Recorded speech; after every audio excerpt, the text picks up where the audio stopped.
9వ కీర్తన దావీదు రాశారు. 9వ కీర్తనని గొప్ప విజయ గీతంగా చెప్పుకోవచ్చు. ఎందుకంటే నేను ఈరోజు బలారాధన ఉంది కాబట్టి తక్కువగా చెప్పేసి ముగిస్తాను. చాలా తక్కువగా చెప్పాలని ట్రై చేస్తున్నా.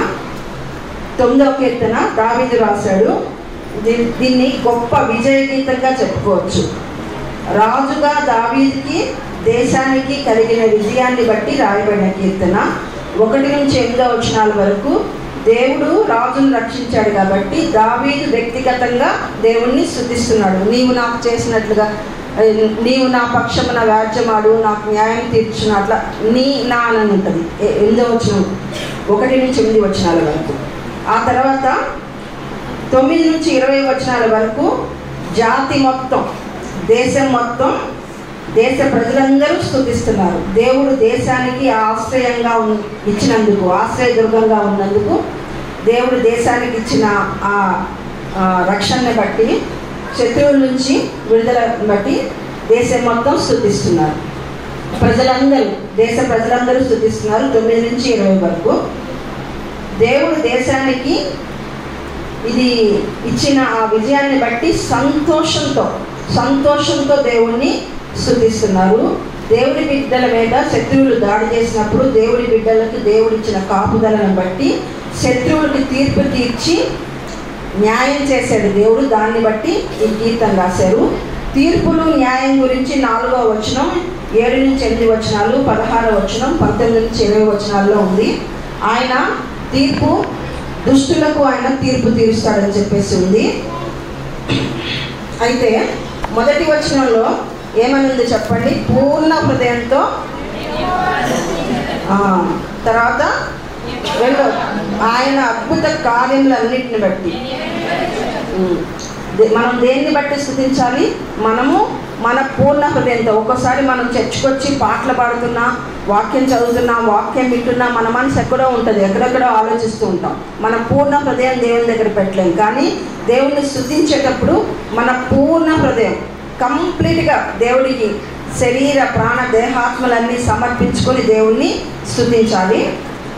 తర్వాత ఆయన చేసిన అద్భుత కార్యాలు, ఆయన మన కోసం చేసిన అద్భుత కార్యాలు, ఆయన ఇచ్చిన విడుదలను బట్టి స్తుతించాలి. తర్వాత 3వది, ప్రతి పరిస్థితిలో స్తుతించాలి. సంతోషంలో స్తుతించాలి, దుఃఖంలో స్తుతించాలి, కష్టంలో స్తుతించాలి, శ్రమలో స్తుతించాలి, ప్రతి పరిస్థితిలో స్తుతించాలి. స్తుతించే విద్య నేర్చుకోవాలి. స్తుతించడం అనేది ఒక విద్య, దాన్ని మనం నేర్చుకోవాలి. ప్రతి పరిస్థితికి, దేవా నాకు ఇంత కష్టం వచ్చింది, ఇంత శ్రమ వచ్చింది, ఈ దుఃఖంలో నేను గుండె పగిలిపోయి చాలా దిగులుతో ఉన్నా, నాకు స్తుతించడానికి రావటం లేదు. నాకు చాలామంది చాలా దుఃఖంలో ఉన్నప్పుడు ప్రార్థనే రావట్లేదు అని అంటారు. అలా అనకూడదు. ప్రతి పరిస్థితిలో స్తుతించడం నేర్చుకోవాలి. పౌలు శీలల్ని బాగా కొట్టి, రక్తమోడేంతగా కొట్టి చెరసాలలో వేసినప్పుడు వారికి ఆ రాత్రి ఆహారం లేదు, భోజనం లేదు, ఒంటి నిండా గాయాలు, రక్తం గారుతుంది. అటువంటి పరిస్థితుల్లో వాళ్ళు ఏదో టాబ్లెట్లో మందు వేసుకొని పడుకొని నిద్రపోవచ్చు. కానీ వాళ్ళు ఆ రాత్రంతా దేవుణ్ణి స్తుతించారని బైబిల్లో రాయబడింది, చదువుకున్నా, మనకు తెలుసు కదా. అటువంటి కష్ట పరిస్థితుల్లో కూడా స్తుతించడాన్ని బట్టి అక్కడ 2 గొప్ప కార్యాలు జరిగింది. ఒకటేంటంటే చెరసాల వాళ్ళ సంఖ్యలు విడిపోయి చెరసాల ఓపెన్ అయింది. తర్వాత చెరసాల అధికారి రక్షించబడ్డాడు. ప్రతికూల పరిస్థితుల్లో స్తుతించితే, మన కష్ట పరిస్థితుల్లో స్తుతించితే గొప్ప కార్యాలు జరుగుతాయి అనే దానికి ఇది గొప్ప ఉదాహరణ. మనం కూడా అలా స్తుతించడాన్ని అలవాటు చేసుకోవాలి. ప్రతి పరిస్థితిలో మనకు ఎంత దుఃఖం వచ్చినా, ఎంత శ్రమ వచ్చినా, ఎంత కష్టం వచ్చినా స్తుతించడం నేర్చుకోవాలి. నేను మన శుక్రవారం చెప్పాను కదా, హల్లెలూయా పాడదా అనే పాట నేను గ్రూప్లో కూడా పెట్టాను. ఎవరైనా ప్రాక్టీస్ చేసి పాడండి అని ఒక్కడు పాడట్లా. పోయిన వారం పాడిన పాటే పాడతారు, అటు పోయిన వారం పాడిన పాటే. నాకు తెలిసి 5-6 పాటలు పెట్టుకొని అవే పాడుతూ ఉంటారు. కానీ ఆరాధనలో అందరూ, కాకపోతే మేము స్త్రీల మీటింగ్లో శుక్రవారం అందరూ మంచి మంచి పాటలు అందరూ కలిసి పాడుతున్నారు. ఆలయంలో ఆరాధనలో పాడేటప్పుడు, దేవుణ్ణి స్తుతించేటప్పుడు ప్రతి నోరు తెరిచి ప్రతి ఒక్కళ్ళు అందరూ కలిసి ఏక గొంతుతో, ఒక్క గొంతుగా పాడితే దేవునికి మహిమ, మనకి ఉద్యోగం కలుగుతుంది. అయితే హల్లెలూయా పాడేదా అనే పాట ఎవరికైనా వచ్చితే పాడగలరా? ఎవరికి రాదేమో. జేసీ రావ్ అని చెప్పేసి ఎబ్రోన్ పాస్టర్ గారు రాశారు. ఆయన ఎటువంటి కష్ట పరిస్థితిలో రాశారంటే, హల్లెలూయా పాడేదా, ప్రభు నిన్ను స్తుతించేదా, అన్ని వేళల యందున ప్రభు నిన్ను పూజించి కీర్తించేదా అనే పాట చాలా బాగుంటుంది. ఆ పాట నేను పాట పెట్టాను, ఆ పాట రాసిన సాక్ష్యం కూడా పెట్టాను. విన్నారో లేదో తెలీదు. ఆయన ఎటువంటి పరిస్థితుల్లో రాశారంటే, ఆయన భార్య అప్పటికి చనిపోయి సంవత్సరం అయ్యింది. కుమారుడు 21 సంవత్సరాల వయసున్న కుమారుడికి అపెండిసైటిస్ కడుపులోనే పగిలిపోయి మొత్తం విషమైపోయి డాక్టర్ల చేతులు ఎత్తేసి ఇంక బ్రతకడు అని చెప్పిన పరిస్థితుల్లో హాస్పిటల్లో కొడుకు డెత్ బెడ్ మీద ఉంటే ఆ బెడ్ పక్కన కూర్చుని చాలా దుఃఖంతో నేను ఎల్లప్పుడూ యెహోవాను సంతుతించదనని 34వ కీర్తనలో ఉంటుంది కదా, ఆ వాక్యాన్ని గుర్తు తెచ్చుకొని రాశాడంట. అన్ని వేళలైంది కష్టములన్నిటినీ ప్రియమార భరింతును అని ఉంటుంది అందులో ఒక చరణం. వచ్చిన వాళ్ళు నేర్చుకుని, అంటే పాటలు వచ్చిన వాళ్ళు నేర్చుకుని పాడితే చాలా బాగుంటుంది. అయితే మనం ప్రతి పరిస్థితుల్లో పౌలు శీలలు ఎంత కష్ట పరిస్థితుల్లో స్తుతించారో, తర్వాత ఈ జేసీరావు పాస్టర్ గారు కొడుకు చనిపోయే పరిస్థితిలో ఉంటే కూడాను దేవుణ్ణి స్తుతిస్తూ ఈ పాట రాసి పాడాడు. ఆ తర్వాత ఆపరేషన్ అయింది, సక్సెస్ అయ్యి బ్రతికాడు ఆ బిడ్డ. సో మన ప్రతి పరిస్థితుల్లో కూడాను దేవుణ్ణి స్తుతించడం మానుకోవాలి. స్తుతించే విద్యని మనం నేర్చుకోవాలి. స్తుతిస్తే సంఖ్యలు జరిగిపోతాయి, రక్షణ కార్యం జరుగుతుంది. మీ కుటుంబాల్లో ఉన్న పరిస్థితులను బట్టి ఎవరైనా మిమ్మల్ని ఇబ్బంది పెట్టినా మీరు స్తుతించడం, దేవుణ్ణి స్తుతించితే వాళ్ళు రక్షించబడటానికి అవకాశాలు ఉంటాయి. పరిస్థితులను బట్టి స్తుతించాలి. అంటే మనకు దేవుడు చేసిన మేలులు బట్టి, ఉద్యోగం ఇచ్చినా లేకపోతే బిడ్డలకు ఏదైనా స్వస్థత కలిగినా ప్రతి పరిస్థితిని బట్టి స్తుతించాలి. వాటికంటే కూడా మన ప్రభువుని బట్టి స్తుతించడం నేర్చుకోవాలి. ప్రభు యొక్క గొప్పతనాన్ని బట్టి, ఆయన కృపను బట్టి, ఆయన ప్రేమను బట్టి, ఆయన కనికరాన్ని బట్టి, ఆయన సంకల్పాన్ని బట్టి, ఆయన మన పట్ల అనుదినము చూపుతున్న కృపను బట్టి కూడా దేవుని గుణలక్షణాన్ని బట్టి స్తుతించాలి. పరిస్థితులను బట్టి ఆనందించు. చాలామంది ఇంట్లో అంతా బాగుందంటే ఆనందిస్తాం. ఏదైనా కష్ట పరిస్థితి వస్తే చాలా దుఃఖంతో ఇక ఎంత కన్నీటి పర్యంతమైపోయి దిగులతో మనకి సంతోషం, నా గుండె పగిలిపోయింది దేవా, నేను ఇక నిన్ను స్తుతించలేను అంటారు. నాకు మా ప్రార్థనే రావట్లేదు అని చాలామంది చెప్పగా నేను విన్నా. కానీ అప్పుడు కూడా మనము కంట్రోల్ చేసుకొని దేవుణ్ణి స్తుతిస్తే అంట, ఆ పగిలిపోయిన గుండె ముక్కని నాకు ఇవ్వు బిడ్డ, నేను అతికించి నీకు మంచి నూతన హృదయం ఇస్తాను అని చెప్పి దేవుడు అంటాడంట. సో ప్రతి పరిస్థితులు మనకున్న పరిస్థితులను బట్టి కాక ప్రభువును బట్టి, ఫిలిప్పీ పత్రికలో ఏం చెప్పారు? ప్రభువును బట్టి ఎల్లప్పుడూ ఆనందించుడి. ఎవరిని బట్టి? అందులో ఒక కీలకమైన పాయింట్ ఏంటంటే ప్రభువును బట్టి ఆనందించాలి. నీ ఇంట్లో ఉన్న కష్ట పరిస్థితులను బట్టి, నీ చుట్టూ ఉన్న నీకు ఒక ₹1 వస్తే ఆనందించడం కాదు, లేకపోతే ఇంకోటి ఏదైనా వస్తే వాటిని బట్టి మనం ఆనందిస్తాం. కానీ వాటికంటే ఎక్కువగా ప్రభువుని బట్టి ఆనందించాలి. మనం ఎల్లప్పుడూ ప్రభువుని బట్టి ఆనందించాలి. మన జీవితం సరిగా ఉంటే ప్రభువు మన పక్షాన ఉంటాడు. మనం గనక సరిగా లేకపోతే దేవుడు నా పక్షమున ఉండి వ్యాజ్యమాడి నాకు న్యాయం తీర్చుతున్నావని ఉంది కదా 3వ వచనంలో. అట్లా మనం గనక పర్ఫెక్ట్గా నీతి న్యాయాలతో మనము కరెక్ట్గా ఉంటే దేవుడు మన పక్షాన ఉంటాడు. అయితే మనకు కష్టాలు వచ్చినప్పుడు మనం ఏమనుకుంటామంటే, ఏం చూస్తున్నావు దేవా, ఏం చేస్తున్నావు, ఏం పట్టించుకుంటున్నావు నన్ను, నా పరిస్థితి నీకేం తెలియట్లేదు అదిదని మనం అనుకుంటాం. కానీ దేవుడికి మన పరిస్థితి అంతా తెలుసు. హృదయంలో అంతరింద్రియంలో ఎరిగిన దేవుడు మన పరిస్థితిని అంతా తెలుసుకుని ఎప్పుడు చేయాలో ఆయన టైం వచ్చినప్పుడు ఆయన ప్రత్యక్షం అవుతాడు. ఆయన యెహోవా లాస్ట్ వచ్చిన 16వ వచనం ఉంటుంది, యెహోవా ప్రత్యక్షం ఆయన తీర్పు తీర్చి ఉన్నాడండి. ఆయన సమయం వచ్చినప్పుడు ప్రత్యక్షమయ్యి ఆయన న్యాయం తీరుస్తాడు, దుష్టులకు శిక్ష వేస్తాడు, బాధపరచబడే వారి పక్షాన న్యాయం తీరుస్తాడు. దేవుడు ఏం చేస్తున్నాడో మనకు అర్థం కాదు, కానీ మన పరిస్థితులను బట్టి తలదెల్లిపోతాము. దేవుడు ఖచ్చితంగా మన పక్షాన ఆయన అదృశ్యాస్త్రం పనిచేస్తుంది అనేది గుర్తుపెట్టుకొని ప్రతి పరిస్థితిలో దేవుడిని స్తుతించాలి, ఓపిక పట్టాలి. దేవుడు దేవుడు ఎలా ఉన్నాడు? 7వ వచనం చూడండి,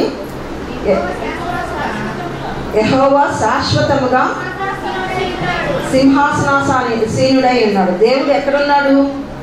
శాశ్వతంగా. అంటే ఇప్పుడు గవర్నమెంట్ ఏర్పడింది అనుకోండి, ఒక 5 ఏళ్ళు ఉంటుంది, 5 ఏళ్ళ తర్వాత ఆ గవర్నమెంట్ మారిపోతుంది. కానీ మన దేవుడు సింహాసనము శాశ్వతమైన సింహాసనం. నెక్స్ట్ వచనం చదవండి, ఎందుకు ఆయన సింహాసనాసీనుడై ఉన్నాడు? న్యాయం తీర్చుటకు ఆయన ఎందుకు ఆయన సింహాసనాన్ని స్థాపించాడంటే న్యాయం తీర్చడానికి. ఆయన సింహాసనాసీనుడే. మన కష్టపరిచి మనల్ని ఎవరన్నా అన్యాయంగా నిందలు వేసినా, బాధ పెట్టినా, కష్టపెట్టినా, శ్రమలు పెడుతున్నా మన దేవుడు సింహాసనాసీనుడై ఉన్నాడు. ఆయన మన పక్షాన కార్యం చేస్తాడు. ఆయన మన పక్షాన వ్యాఖ్యమాడతాడు. ఆయన మన పక్షాన యుద్ధం చేస్తాడు. ఆయన మనకి న్యాయం తీరుస్తాడు అన్న నిరీక్షణతో ఉండాలి. అప్పుడు దేవుడు తగిన సమయంలో ప్రత్యక్షమయ్యి దేవుడు మన ప్రతి పరిస్థితిని చక్కదిద్దుతాడు. దేవుడితోటి మనకి పర్సనల్ అన్నిటికంటే బైబిల్ అంతటిలో మనకి బైబిల్ నేర్పించేది ఏంటంటే దేవుడితో మనకి వ్యక్తిగత సంబంధం ఉండాలి. చాలామంది సాక్ష్యాలు చెప్పేటప్పుడు ఏదన్నా రాగానే ఏంటి దేవా, ఏంటి ప్రభువా, ఎందుకు ఇట్లా చేసాం, ఆ రిలేషన్ ఉండాలి. చాలామందికి ఉంది ఆ రిలేషను. ఇంకా లేని వాళ్ళు అలవాటు చేసుకుని ప్రతి దానికి దేవుడితో మనం ముఖాముఖిగా మాట్లాడుకోవచ్చు. ఒక స్నేహితుడితో మాట్లాడుకున్నట్టుగా, ఒక తండ్రితో మాట్లాడుకున్నట్టుగా, కొడుకుతో మాట్లాడుకున్నట్లుగా మనకు అన్ని సమస్తము ఆయనతోటి మనకి వ్యక్తిగతంగా సంబంధంలో ఉండి మెయింటైన్ చేస్తే మనం ఆయనతో మాట్లాడుకుంటున్నప్పుడు ఆయన మనకు ఐడియాలు ఇస్తాడు. ఈ పరిస్థితి నుంచి ఎట్లా తప్పించుకోవాలి, ఈ పరిస్థితి నుంచి ఎలాగా మనం బయటపడాలనేది మన హృదయంలో అయినా ఐడియా ఇస్తాడు. వాక్యం ద్వారా కూడా ఆయన ఐడియాలు ఇస్తాడు. వాక్యం ద్వారా ఆయన గైడ్ చేస్తాడు. ఆయనతో వ్యక్తిగత సంబంధం కలిగి ఉండటం చాలా ముఖ్యము. 13 నుంచి 16 వరకు దేవుడు 13 నుంచి 16 వరకు చదవండి.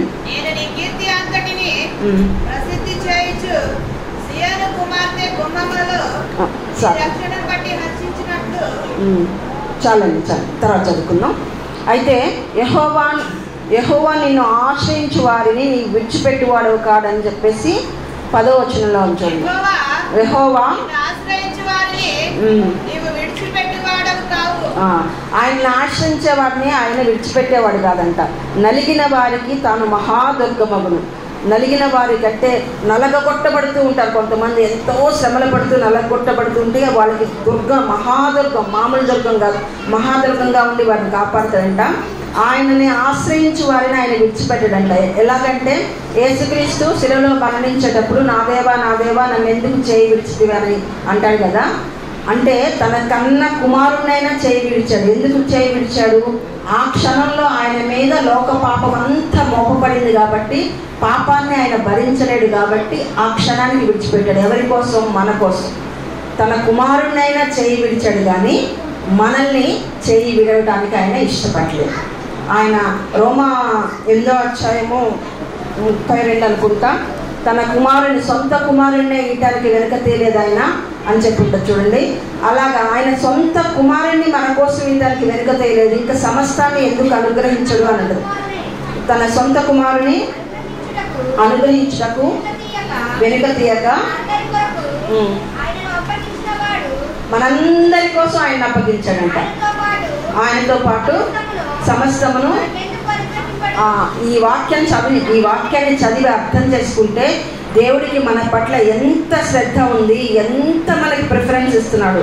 తన సొంత కుమారుని కూడా విడిచిపెట్టేశాడు కానీ మనల్ని విడిచిపెట్టాడు. మనల్ని నేనెన్నడూ విలువను ఎడబాయనని వాగ్దానం చేశాడు. ఎప్పటిదాకా? సదాకాలం. ప్రకటన గ్రంథంలో యుగ సమాప్తి వరకు నేను నీకు తోడైందునని చెప్తున్నాను. అంతగా మనల్ని ప్రేమిస్తున్నాడు దేవుడు. ఎందుకంటే మన రక్షణ ఆయనకి ఇంపార్టెంట్.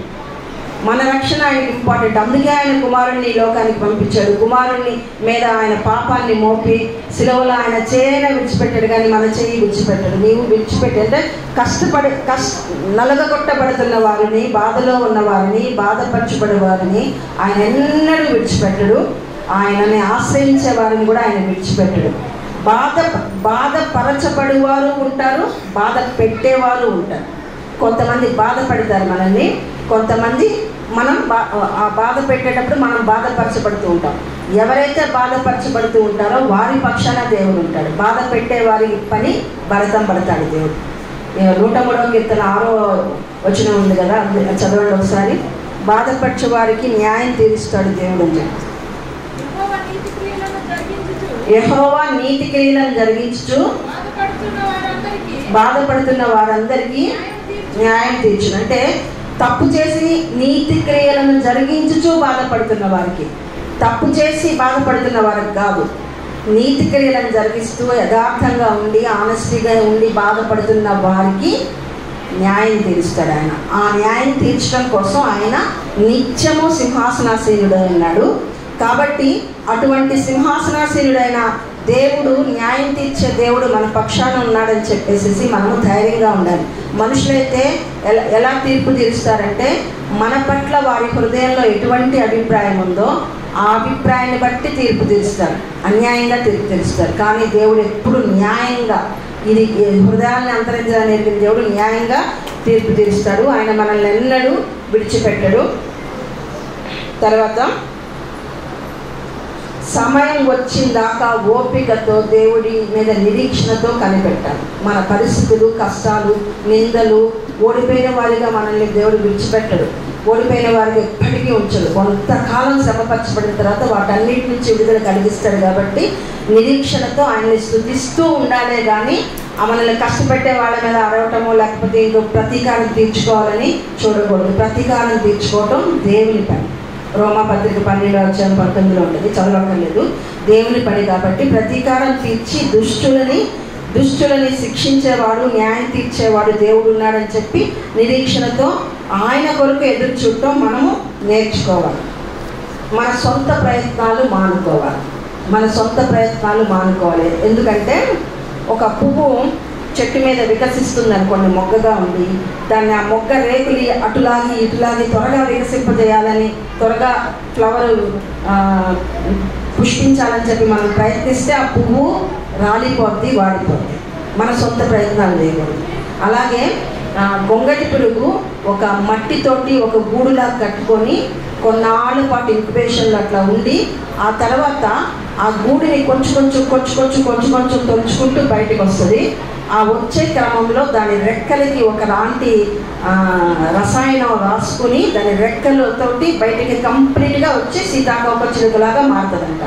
ఒకసారి అట్లా ఆ గూడిలో నుంచి ఆ గొంగళి పురుగు మెల్లమెల్లగా రావడానికి ట్రై చేస్తుంటే ఒక చిన్న కుర్రాడు, 10 ఏళ్ల కుర్రాడు, పాపం అది బయటికి రావడానికి కష్టపడుతుంది, హెల్ప్ చేద్దాం అనుకొని ఇట్లా చేతులు బట్టి హెల్ప్ చేసి బయటికి లాగేశాడంట.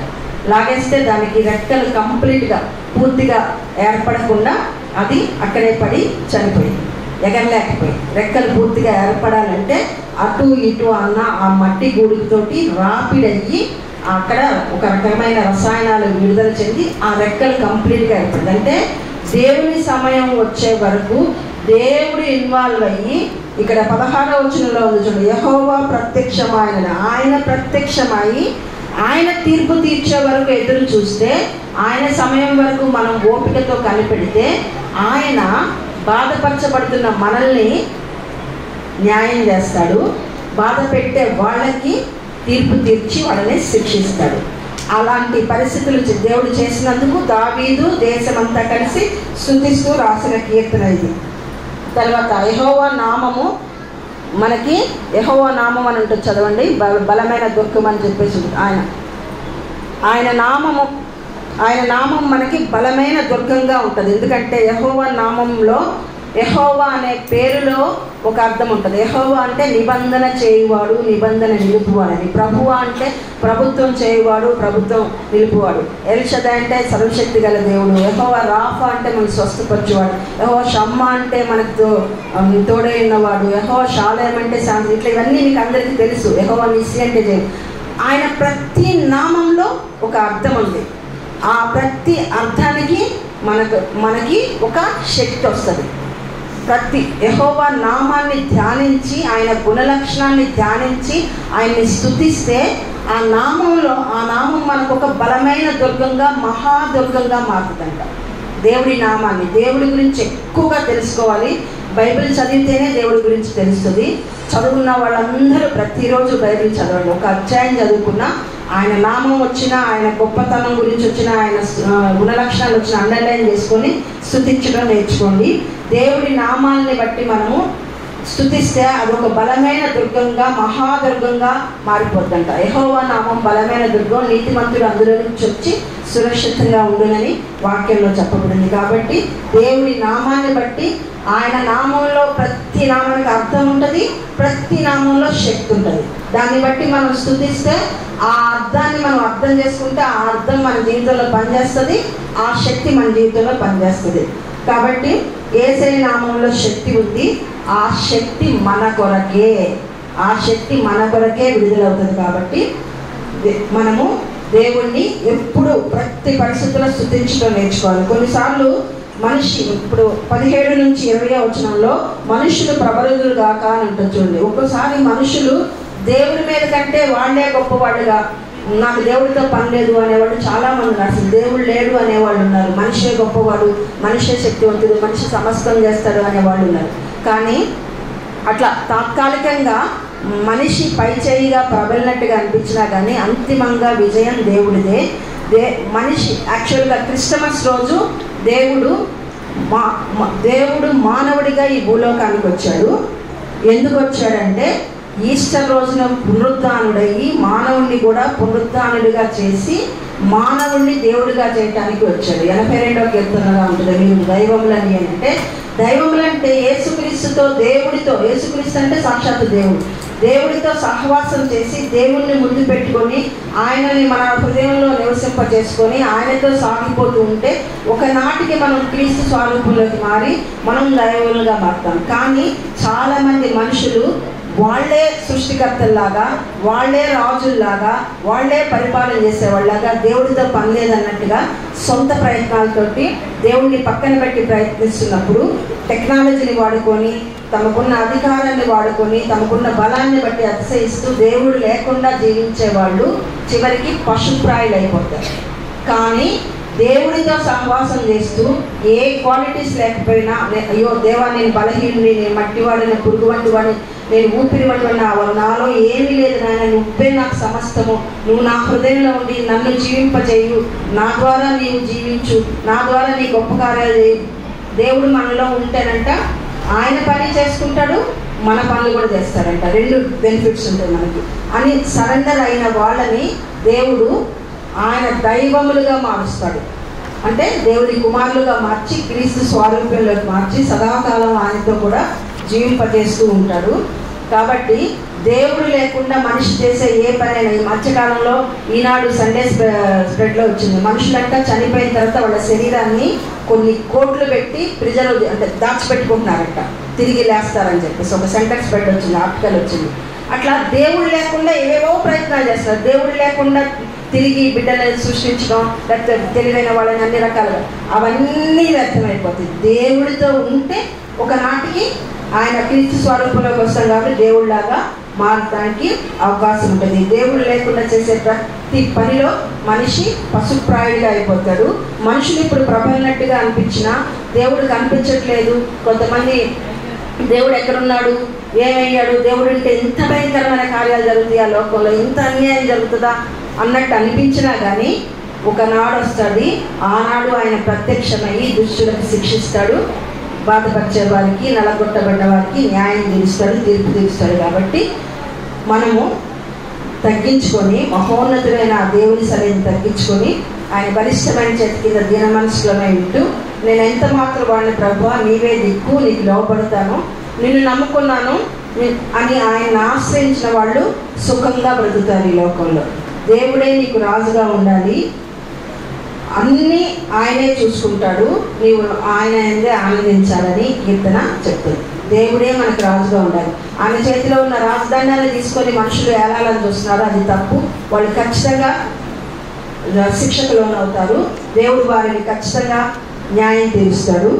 మనల్ని మనం తగ్గించుకొని, దేవా నీవే నాకు రాజుగా ఉండాలి, నేను ఎంత మాత్రమని నీవే నాకు దిక్కు అని ఆయన ఆశ్రయించిన వాళ్ళు ఆయనని పట్టుకొని జీవితాన్ని ఆయనతో సహవాసం చేస్తూ సాగేవాళ్ళని దేవుడు కాపాడతాడు. ఆయన ఎందే ఆనందించాలి, ప్రతి పరిస్థితిలో ఆనందించాలి, ప్రతి సిచ్యుయేషన్లో ఆనందించాలి, ప్రభువునందే ఆనందించాలి అని ఈ గీతం చెప్తుంది. దేవుడు ఆరాధన మనం మార్చుగాక.